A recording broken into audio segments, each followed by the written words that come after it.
सभी मीठे प्यारे भाई बहन को दिल से नमस्ते। ओम शांति। आज हम सुनेंगे मुरली कैसे सुनेंगे,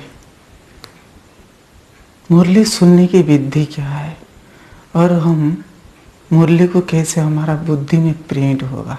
बाबा जो बोलते हैं हर पॉइंट बुद्धि से छप जाएगा, फिर हम कभी भूलेंगे नहीं। बहुत भाई बहन कहती है कि हम मुरली सुनते हैं रोज लेकिन याद नहीं रहता है। उसका बहुत सारे कारण है। बाबा ने बताया है हम विधि से नहीं सुनते, इसलिए हमारा बुद्धि में ज्ञान रहता नहीं है। चलिए इस बार बाबा ने क्या कहता है। हमें पहला गलती कर देते हैं मीठे प्यारे भाई बहन, अमृत वेला। अमृत वेला बाबा को याद नहीं करते। सिर्फ हम क्या करते, उठते फिर फ्रेश होकर सेंटर पर चले जाते हैं, मुरली सुनते। पहला हम गलती करते हैं अमृत वाला। दूसरा हम गलती करते हैं जब हम मुरली सुनने के लिए जाते हैं सेंटर पर, हम कुछ देर में जाते हैं। जैसे कि मीठे बच्चे क्वेश्चन आंसर, वो हम जाने से वो समाप्त हो सके, फिर हम बीच में हम आधे से मुरली सुनते हैं। इस तरह से क्या होता है मुझे पर भाई बहन, मान लीजिए बहन 6 बजे या 7 बजे मुरली क्लास कराते हैं, हम 7 बजे से पहले जाना है और बाबा को याद करना है। 10-15 मिनट 5 मिनट कम से कम याद करके मुरली सुनना है। यही है विधि। देखिए हमें लौकिक में भी मान्यता है, पहले स्नान करके फिर भोजन खाना है। स्नान क्या है, बाबा की याद। भले कहा गया है ज्ञान मान सरोवर, उसमें डुबकी लगाओ, लेकिन सच्चा स्नान है याद। याद से क्या आत्मा साफ होता है, आत्मा पवित्र बनती है, मन बुद्धि स्थिर हो जाता है। बाबा हमें शक्ति भरता है। बाबा को हम आह्वान करते हैं, बाबा आओ, आप आज हम क्या सुनाएंगे। हम कल पहले इसे सुने थे। पहले पॉजिटिव थॉट्स में मन को भर देना है। बाबा कहते हैं ना, बाबा कहते हैं जो अच्छे बच्चे हैं, जो इंटरेस्ट है ज्ञान में, उनके आगे मुझे ज्ञान डांस करना अच्छा लगता है। बाबा कहता है इसीलिए हमें पहला ध्यान इस पर देना है। बहने आने से पहले 10 मिनट बाबा को याद करें, फिर भोजन खाए। भोजन का मतलब आत्मा का जो भोजन है, मुरली बाबा के ज्ञान, फिर हमको अच्छा लगेगा। अगर स्नान करके नहीं खाएंगे अच्छा लगेगा नहीं ना। इसी तरह अलौकिक में बाबा ने विधि बताया है। जैसे हम जानते हैं लौकिक में हम जब स्टूडेंट जाते हैं, अगर कुछ देर हो जाता है तो टीचर उनको डिटेन कर देते हैं, उनको कुछ सजा देते हैं। इसी तरह बाबा तो सजा नहीं देता है, लेकिन बाबा खुश नहीं है, टीचर खुश नहीं है।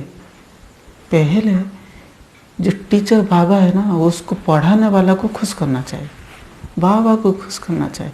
बाबा वरदान देगा तो मुरली ऑटोमेटिक याद रहेगा। दूसरा गलती यही है। तीसरा गलती है मीठे प्यारे भाई बहन, जो भी निमित्त भाई बहन मुरली पढ़ाते हैं, बाबा की मुरली सुनाते हैं, हमें उनको देखना नहीं है। किसको देखना है? बुद्धि रूपी नेत्र से हम शिव बाबा को ब्रह्मा बाबा के शरीर में पढ़ा रहा है। पढ़ाने वाला कौन है, ये हम दिनों दिन निश्चय करना चाहिए। हम क्या करते हैं, यही बहन अच्छा मुरली पढ़ता है, यही भाई अच्छा पढ़ाते हैं, हमें वही चाहिए। फिर शिव बाबा कौन कहाँ गया है मीठे प्यारे? पढ़ाने वाले वही है ना, ज्ञान तो उनका है ना। मुरली कोई देहधरी चला नहीं सकते। भक्ति मार्ग में भी गायन है, मुरली कृष्ण बजाती है। यहाँ ज्ञान मार्ग में है, कृष्ण की जो आत्मा है, कृष्ण की जो शरीर तो भी नहीं है, कृष्ण की जो आत्मा है जिसको हम ब्रह्मा बाबा के रूप में जानते हैं, उनके शरीर में शिव बाबा बजाते हैं। ये शिव बाबा को हम देखना है, पढ़ाने वाला कौन है, हम इंटरेस्ट से सुनना है, मीठे करो प्यार से, खुशी से, एक विधि है। फिर चौथा है, मुरली हम सुनते हुए बाबा जो सुनाते हैं परम धाम या स्वर्ग की तरह ले जाता है, स्वर्ग में ऐसा था। फिर सेवा की बातें करते हैं, धारणा की बात करते हैं, हमें बुद्धि वहाँ ले जाना है ताकि हमारा बुद्धि में ज्ञान भर जाएगा। बाबा जी स्वर्ग की बात क्या बोल रहे हैं, बुद्धि में 1 सेकेंड के लिए विजुअलाइजेशन करना है, स्वर्ग तरफ हम बुद्धि ले जाना है। परम धाम की बात बाबा बोलता है, परम धाम की तरफ ले जाना, तो ऑटोमेटिक याद रहेगा बाबा जी क्या कहा है। साकार मूल्य आप जरूर देखेंगे मीठे प्यारे भाई बहन, बाबा 4 सब्जेक्ट पर मूल्य चलाते थे, ज्ञान, योग, धारणा, सेवा। लेकिन जो अव्यक्त मूल्य है ज़्यादातर फोकस है 1-2 पॉइंट पर ज़्यादा फोकस बाबा करते हैं। सेवा के बारे में, सिर्फ सेवा के बारे में ज़्यादा फोकस इन पर होता है। इसलिए हमें देखना है बाबा ने आज क्या ज्ञान के लिए बोला है, धारणा की सब्जेक्ट में क्या कहा है, याद की सब्जेक्ट में क्या कहा है, सेवा की सब्जेक्ट में क्या, तो ऑटोमेटिक आपको खुद से याद रहेगा। ये 5वां विधि है, विजुअलाइजेशन करना मीठे प्यारे वाला। बाबा जी कहते हैं ड्रिल, ड्रिल निकलने से क्या होता है, शरीर जैसे हेल्दी होता है इस तरह आत्मा भी, मन बुद्धि हेल्दी हो जाए ताकि उनको याद रह सकेगा। 5वां बात है मीठे प्यारे भाई बहन, हमें नोट करना चाहिए। बाबा ने जो मेन पॉइंट बोलते हैं हर रोज, हमें उसको नोट करना चाहिए। अगर हम भूल भी जाते हैं फिर दोबारा, फिर हम तीसरा चौथा बार, ऐसे 5-6 बार पढ़ना है, जब तक हमारा बुद्धि में बैठ नहीं जाता है। इसे हम करते रहना है। फिर अंत में बहन पूछते बाबा ने क्या कहा, फिर आप जरूर बोलना, अगर नहीं है तो देख कर भी जरूर बोलना। फिर भी आप दोबारा फिर उनको प्रिंट करते। फिर अंत में क्या होता है, बाबा को इसी तरह जैसे हम बाबा को पहले आह्वान करते थे, ऐसे बाबा आपने आज अच्छा मूल्य चलाया है, आपने आज दिल को खुश कर दिया है, बाबा को जरूर थैंक यू बोलना। क्योंकि टीचर है ना, बाप, टीचर, सदगुरु तीनों एक ही है, इसलिए ये तीनों को पहले धन्यवाद करना है। एक है, हम कितना सौभाग्यवान है। थैंक यू जरूर बोलना। ये 5वां विधि है। 6वां विधि है मीठे प्यारे भाई बहन, आप मुरली सुनने के बाद कुछ भी नहीं सुनना। अगर मुरली सुनने के बाद और कुछ सुनेंगे तो फिर वो बुद्धि में फीडिंग हो जाए, फिर मुरली पॉइंट सब भूल जाएंगे। इसलिए सुनने के बाद क्या करना है, मुरली की सुनना, उसको चिंतन करना है। 5 मिनट 10 मिनट चिंतन करना है। आप रास्ते में जाते हैं ना घर में, जब तक ये रास्ते में बाबा की बात, बाबा ने क्या कहा, मीठे बच्चे क्या कहा, धारणा क्या कहा, वरदान क्या कहा, स्लोगन क्या कहा, मेन पॉइंट क्या कहा, फिर एक बार विजुअलाइजेशन करते रहना, तो ऑटोमेटिक याद रहेगा मीठे प्यारे भाई बहन। आप जरूर देखिए, ट्राई करिए। मैं इस तरह करता हूँ। इसलिए बहन मुझे पूछते नहीं है कि आप पहले बताओ, मुझे लास्ट में पूछते हैं। ये जानते हैं भाई सब कुछ बोल देते, याद रहता है। जो नए बच्चे उनको याद नहीं रहता है, पुराने बच्चे भी ऐसे याद नहीं रहते, नहीं रख सकते कभी कभी। चाहे जो भी हो, नए हो पुराने हो, ज्ञान में तो ऐसा कुछ भी नहीं है। जो पुरुषार्थ करेगा आगे बढ़ेगा। यही है सरल विधि मीठे कर रहा है। और मुरली को बाबा कहते 4-5 बार पढ़ना है। और तो बाबा ने बहुत सारी विधि बताए है, हमें देखना है उसमें मेन विधि क्या है, मेन पॉइंट क्या है। हमारा बुद्धि पवित्र होना चाहिए। बाबा कहते हैं ना, सन्नी का दूध सोने की बर्तन में रहना चाहिए। सोने की बर्तन में बिगर वो रह नहीं सकता, उड़ जाता है। लेकिन हमें बर्तन को शुद्ध कैसे करेंगे? जितना हम बाबा को याद करते जाएंगे ना, शुद्ध होता जाएगा, पहली बात।